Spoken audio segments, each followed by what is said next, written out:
अगर किसी बड़े व्यापारिक साम्राज्य में मान लीजिए रातों रात ग्राहकों की संख्या में बस 12% की गिरावट आ जाए तो क्या होगा? ज्यादातर लोग तो शायद इसे बस एक खराब तिमाही मानकर आगे बढ़ जाएंगे। बिल्कुल, लेकिन राजनीति के गणित में, खासकर जब बात तमिलनाडु जैसे राज्य की हो रही हो, तो 12% का खिसकना सिर्फ एक खराब मौसम नहीं होता। हाँ, वो तो पूरी तरह से दिवालिया होने की शुरुआत हो सकती है। एकदम सही कहा। और पिछले 50 सालों से तमिलनाडु की राजनीति, मतलब आप कह सकते हैं कि एक बंद लूप की तरह काम कर रही थी, जहाँ सत्ता बस दो बड़े खिलाड़ियों के बीच ही घूमती रहती थी। हाँ, लेकिन आज की हमारी इस गहन चर्चा में हम एक ऐसे राजनीतिक भूकंप का विश्लेषण करने जा रहे हैं जिसने इस पूरे ढांचे को ही हिलाकर रख दिया है। क्योंकि 2026 के विधानसभा चुनावों के बाद AIADMK जैसी दशकों पुरानी पार्टी एक ऐतिहासिक संकट से गुजर रही है। और ये सिर्फ एक चुनाव हारने का मामला नहीं है। आज का हमारा मिशन भी यही है। हमारे पास जो आज का डेटा है, जो ताज़ा आंकड़े और विश्लेषकों की रिपोर्टें हैं, उनसे हम ये डिकोड करेंगे कि कैसे एक ऐसा वोट बैंक जिसे हमेशा से अभेद्य माना जाता था, वो अचानक से खिसक गया। और कैसे एक बिल्कुल नए खिलाड़ी ने इस वैक्यूम का फायदा उठाकर पूरी बिसात पलट दी है। हाँ, पर आगे बढ़ने से पहले मैं ये स्पष्ट कर दूं कि हमारा उद्देश्य यहाँ किसी भी राजनीतिक विचारधारा या पार्टी का समर्थन या विरोध करना बिल्कुल नहीं है। हाँ, बिल्कुल। हम केवल पूरी तरह निष्पक्ष होकर इस बात पर ध्यान केंद्रित करेंगे कि उपलब्ध आंकड़े क्या कह रहे हैं और राजनीति विज्ञान के नजरिए से इस सब का आखिर अर्थ क्या निकलता है। क्योंकि निष्पक्षता के इसी सिद्धांत पर चलते हुए हमें सबसे पहले भावनाओं और दावों को दरकिनार करके सिर्फ गणित पर बात करनी चाहिए। हाँ, क्योंकि जब भी कोई बड़ी राजनीतिक घटना होती है तो अफवाहें और गलत आंकड़े बहुत तेजी से फैलने लगते हैं। बिल्कुल, और इसीलिए हमें सीधा आंकड़ों पर आना चाहिए। तो चलिए शुरुआत सीधे उन आंकड़ों से करते हैं जो पार्टी के ऐतिहासिक पतन को दर्शाते हैं। मतलब अगर हम AIADMK के वोट शेयर का एक टाइमलाइन देखें तो ये किसी पहाड़ से नीचे लुढ़कते हुए पत्थर की तरह दिखता है। सही एनालॉजी है। 2006 में इस पार्टी का वोट शेयर लगभग 32.6% था। इसके बाद के सालों में इन्होंने अपना आधार काफी बढ़ाया। हाँ, 2011 में ये आंकड़ा बढ़कर लगभग 38.4% तक पहुंच गया था। राइट। और 2016 वो साल था जब पार्टी अपने चरम पर थी, मतलब 40.8% वोट शेयर के साथ। देखिए, यहाँ श्रोताओं के लिए ये समझना बहुत दिलचस्प है कि भारतीय चुनाव प्रणाली में 40% का वोट शेयर एक स्वर्ण मानक माना जाता है, मतलब एक गोल्ड स्टैंडर्ड। हाँ, क्योंकि इतने बड़े वोट बैंक का मतलब है कि जब किसी पार्टी के पास इतना बड़ा जनाधार होता है तो वो केवल सत्ता में ही नहीं आती, बल्कि समाज के हर वर्ग, हर क्षेत्र में गहराई तक अपनी जड़ें जमा चुकी होती है। बिल्कुल, लेकिन फिर उस स्वर्ण मानक में जंग लगना शुरू हुआ। 2021 के चुनाव में ये आंकड़ा 40.8 से गिरकर 33.29% पर आ गया, जो कि एक चेतावनी थी। हाँ, और अब 2026 के जो ताजा आंकड़े सामने आए हैं, उन्होंने तो सभी को चौंका दिया है। AIADMK का वोट शेयर सीधे 21.2% पर आकर सिमट गया है, जो कि एक बहुत बड़ी गिरावट है। लेकिन एक सेकंड, यहाँ मुझे एक बहुत ही महत्वपूर्ण बात क्लियर करनी होगी। सोशल मीडिया और कुछ राजनीतिक बहसों में ये दावा बार बार किया जा रहा है कि पार्टी के वोट शेयर में 17% की गिरावट आई है। हाँ, मैंने भी ये बहुत जगह पढ़ा है। जो कि गणितीय रूप से पूरी तरह भ्रामक है। बिल्कुल भ्रामक है। सही मायने में अगर हम 2021 के 33.29% की तुलना आज के 21.2% से करें तो ये गिरावट करीब 12% अंक की ही है। हाँ, तो वो जो 17% का दावा है वो तथ्यात्मक रूप से एकदम निराधार है। एकदम सही। लेकिन यहाँ पर मैं थोड़ा डेविल्स एडवोकेट बनना चाहूंगी। अगर हम 17% वाले उस अतिशोक्तिपूर्ण दावे को हटा भी दें और सिर्फ इस 12% की गिरावट को देखें, तो क्या सच में हमें पैनिक बटन दबाना चाहिए? ये एक अच्छा सवाल है। मेरा मतलब है, देखिए, राजनीति में हार जीत का चक्कर तो चलता रहता है। हमने राष्ट्रीय स्तर पर या दूसरे राज्यों में भी देखा है कि बड़ी बड़ी पार्टियां 10-15% वोट खोने के बाद भी अगले चुनावों में जबरदस्त वापसी कर लेती हैं। हाँ, ऐसा होता है। और 21.2% का मतलब अभी भी लाखों मतदाता उनके साथ खड़े हैं। तो फिर राजनीतिक विश्लेषक इसे महज एक खराब चुनावी मौसम मानने के बजाय पार्टी का पतन क्यों कह रहे हैं? देखिए, सतही तौर पर देखने में 12% शायद कोई सुनामी ना लगे। लेकिन इसे समझने के लिए हमें first pass the post system की मैकेनिक्स भी जाना होगा। जो हमारा चुनावी सिस्टम है। बिल्कुल। जब किसी पार्टी का वोट शेयर 33% से गिरकर 21% पर आता है, तो इसका मतलब सिर्फ इतना नहीं है कि उसके कुछ विधायक कम हो गए। इसका सीधा असर उसकी विनेबिलिटी पर पड़ता है, मतलब जीतने की क्षमता पर। हाँ, एक विधानसभा सीट जीतने के लिए औसतन 35 से 40% वोटों की जरूरत होती है। जब आपका बेस ही 21% रह जाए, तो आप अधिकतर सीटों पर तो मुकाबले से ही बाहर हो जाते हैं। ओह, तो ये सिर्फ संख्या कम होने की बात नहीं है, ये तो रेस से ही बाहर हो जाने वाली बात है। और इससे भी बड़ा जो नुकसान है वो मनोवैज्ञानिक और ढांचागत है।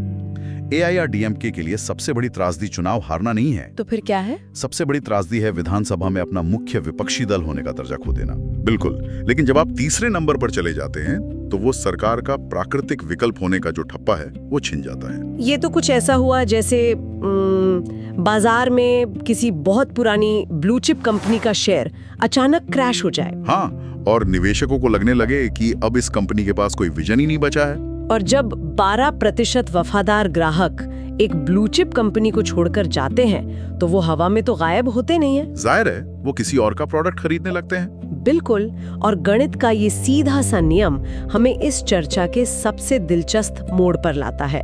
ये जो 12% वोट बैंक खिसका है, वो गया कहाँ? और यहीं से उस नए खिलाड़ी की एंट्री होती है जिसने इस पूरे राजनीतिक इकोसिस्टम को ही बदल कर रख दिया है। हाँ, हम बात कर रहे हैं मशहूर अभिनेता सी विजय और उनकी नई राजनीतिक पार्टी तमिलगा वेट्री कदगम यानी TVK की।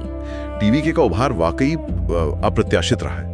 हमारी रिपोर्टें साफ तौर पे दिखा रही हैं कि TVK ने पारंपरिक द्रविड़ राजनीति के इस मजबूत किले में जो सेंध लगाई है, वो सच में अभूतपूर्व है। उन्होंने सीधे तौर पर AIDMK को पछाड़ते हुए खुद को एक प्रमुख ताकत के रूप में स्थापित कर लिया है, जो कि आसान काम नहीं है। बिल्कुल नहीं, लेकिन एक नई पार्टी का आना और कुछ सीटें जीत लेना, ये तो राजनीति में कोई नई बात है नहीं।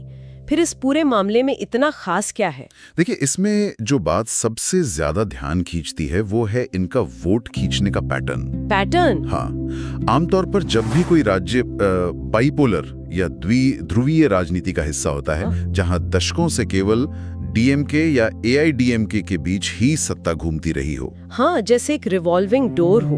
बिल्कुल, वहां कोई भी नई पार्टी आमतौर पर सिर्फ सत्ता विरोधी लहर यानी एंटी इनकम्बेंसी का फायदा उठाती है। जो लोग मौजूदा सरकार से नाराज होते हैं, वो उस नई पार्टी की तरफ चले जाते हैं। मतलब एक तरह से वो एक सेफ्टी वॉल्व का काम करते हैं। हाँ, लेकिन TVK ने जो किया है वो इससे बहुत अलग है। हमारा डेटा साफ बताता है कि TVK ने केवल सत्ताधारी दल के खिलाफ मौजूद गुस्से को ही नहीं बुनाया है, बल्कि उसने AIDMK और DMK के उन आरंपरिक कोर वोटरों को अपनी तरफ खींचा है, जो आमतौर पर किसी भी हालत में अपनी पार्टी नहीं बदलते। अच्छा, ये समझना थोड़ा मुश्किल है। मेरा मतलब है, अगर कोई व्यक्ति पीढ़ियों से एक विचारधारा या पार्टी से जुड़ा है, तो वो अचानक एक नई पार्टी को वोट क्यों देगा जिसे बस एक फिल्म स्टार चला रहा है? ये एक बहुत वैलिड सवाल है। क्या ये सिर्फ सिनेमाई लोकप्रियता का जादू है या कुछ और? देखिए, लोकप्रियता एक शुरुआती हुक जरूर हो सकती है, लेकिन जब लाखों लोग अपना वफादार वोट बदलते हैं, तो उसके पीछे ढांचागत कारण होते हैं। ढांचागत कारण? हाँ, इसे राजनीति विज्ञान में स्ट्रक्चरल डिसरप्शन कहा जाता है। ओके। तमिलनाडु की जनता शायद उस रिवॉल्विंग डोर सिस्टम से पूरी तरह थक चुकी थी, जहां एक के जाने के बाद दूसरे का आना पहले से तय होता था। TVK ने खुद को उस दरवाजे के बाहर एक बिल्कुल नए विकल्प के रूप में पेश किया। अगर मैं इसे एक एनालॉजी के जरिए समझने की कोशिश करूं, तो ये कुछ ऐसा है जैसे मान लीजिए किसी इंडस्ट्री में सालों से सिर्फ 2 बड़ी कंपनियों की मोनोपोली हो। अच्छा उदाहरण है। दोनों कंपनियों ने आपस में बाजार बांट रखा हो। अब खरीदारों के पास कोई तीसरा विकल्प तो है नहीं, तो वे मजबूरी में कभी इस कंपनी के पास जाते हैं तो कभी उस कंपनी के पास। बिल्कुल, उनके पास कोई और चारा ही नहीं होता। हाँ, फिर अचानक एक नया स्टार्टअप आता है और वो सिर्फ नाराज ग्राहकों को ही नहीं, बल्कि उन दोनों दिग्गज कंपनियों के सबसे वफादार ग्राहकों को भी अपने साथ जोड़ लेता है। एकदम सही। ये तुलना स्थिति को बहुत सटीकता से स्पष्ट करती है। और जब कोई स्टार्टअप ऐसा करता है, तो वो केवल बाजार का कुछ हिस्सा नहीं जीतता। तो वो क्या करता है? वो बाजार के काम करने के नियम ही बदल देता है। TVK ने ठीक यही किया है। उन्होंने ये साबित कर दिया है कि तमिलनाडु में अब तीसरी ताकत न केवल पनप सकती है, बल्कि वो स्थापित दिग्गजों को तीसरे नंबर पर धकेल भी सकती है। और जाहिर सी बात है, जब कोई दिग्गज कंपनी इस तरह से अचानक पटखनी खाती है तो उस कंपनी के भीतर काम करने वाले लोगों में अफरा तफरी मचना तो तय है। हाँ, कर्मचारियों को अपने भविष्य की चिंता सताने लगती है। बिल्कुल। और इसी बिंदु से हमारी आज की चर्चा का अगला और मैं कहूंगी सबसे संवेदनशील हिस्सा शुरू होता है। AIIDMK के भीतर की वर्तमान हलचल। हाँ, बिल्कुल वही।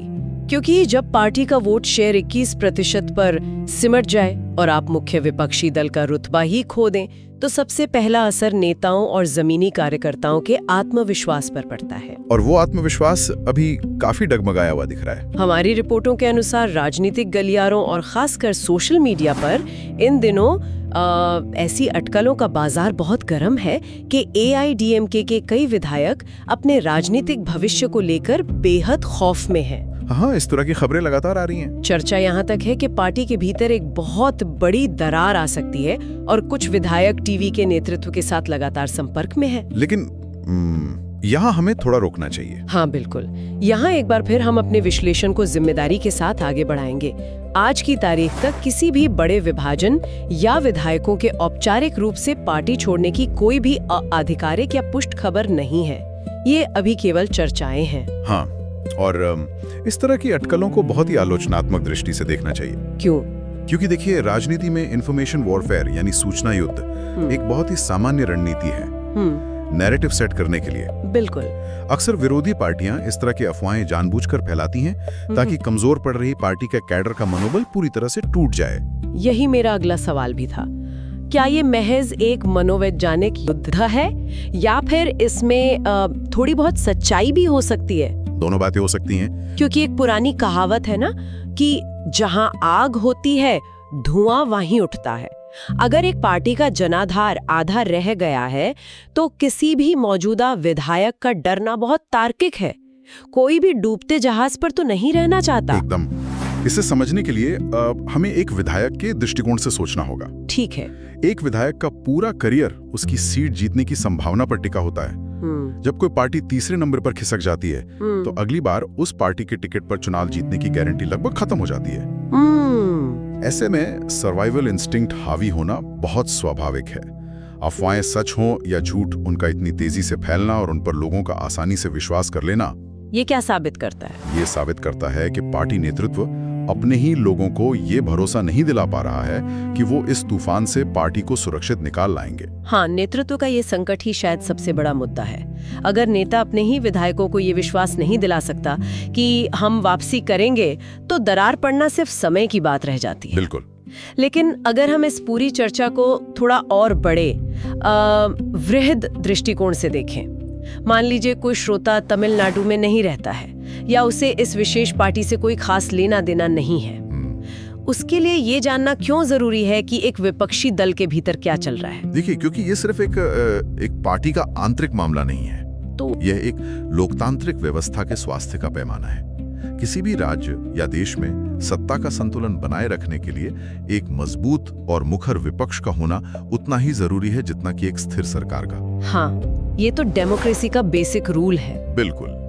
जब मुख्य विपक्षी दल अंदरूनी कलह, टूट के डर और गिरते जनाधार के कारण इतना कमजोर हो जाता है तो वो सरकार की नीतियों पर सवाल उठाने और उसे जवाबदेह ठहराने में पूरी तरह अक्षम हो जाता है। दूसरे शब्दों में कहें तो सत्ता के गलियारों में जो एक चेक एंड बैलेंस का सिस्टम होता है वो काम करना बंद कर देता है। ठीक, यही बात है। और जब ऐसा होता है तो राज्य की राजनीति में एक शक्ति शून्यता, मतलब एक पावर वैक्यूम पैदा हो जाती है।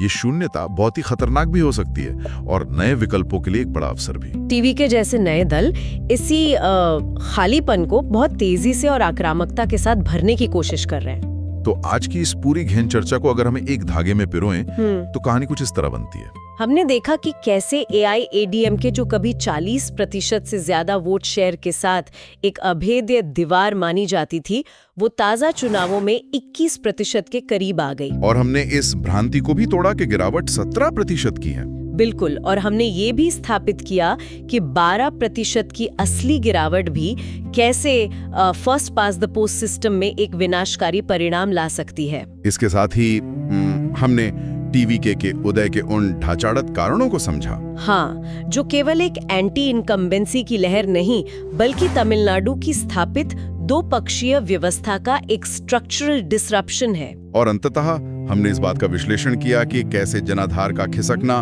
पार्टी के भीतर एक गहरे मनोवैज्ञानिक संकट और संभावित टूट की अटकलों को जन्म दे रहा है। ये पूरी चर्चा हमें साफ तौर पर ये दिखाती है कि राजनीति में कुछ भी स्थायी नहीं है। एकदम सही। जो किले कल तक अजेय लगते थे वे आज अपने वजूद की लड़ाई लड़ रहे हैं। आज के डेटा और विश्लेषण ने हमें ये तो स्पष्ट कर दिया कि वोट कहां से खिसक कर कहां गए और सत्ता का ये जो संतुलन है वो कितनी तेजी से बिगड़ा है। लेकिन इस पूरी तस्वीर के सामने आने के बाद एक बहुत ही गहरा सवाल पीछे छूट जाता है। एक ऐसा सवाल जिसका जवाब शायद आने वाले कुछ सालों तक हमें नहीं मिलेगा, लेकिन जिस पर विचार करना बहुत जरूरी है। वो सवाल क्या है? सोचने वाली बात यह है कि क्या 2026 का ये चुनाव AIADMK के लिए महज एक बहुत बुरा दौर साबित होगा, जहां से वो आत्ममंथन करके एक बार फिर अपने पारंपरिक वोट बैंक को वापस हासिल कर लेंगे? या फिर क्या हम आधिकारिक तौर पर तमिलनाडु में 50 साल पुरानी उस द्विध्रुवीय राजनीति यानी 2 पार्टी डोमिनेंस के हमेशा के लिए खत्म होने के गवाह बन रहे हैं, जहां सत्ता केवल 2 स्थापित दलों के बीच झूलती थी? ये वाकई एक बहुत बड़ा सवाल है। द्रविड़ राजनीति का भविष्य अब किस करवट बैठेगा और क्या ये नया स्टार्टअप पुराने दिग्गजों को इतिहास के पन्नों में समेट देगा? ये देखना वाकई भारतीय राजनीति के सबसे दिलचस्प अध्यायों में से एक होगा। आज की इस चर्चा में इतना ही।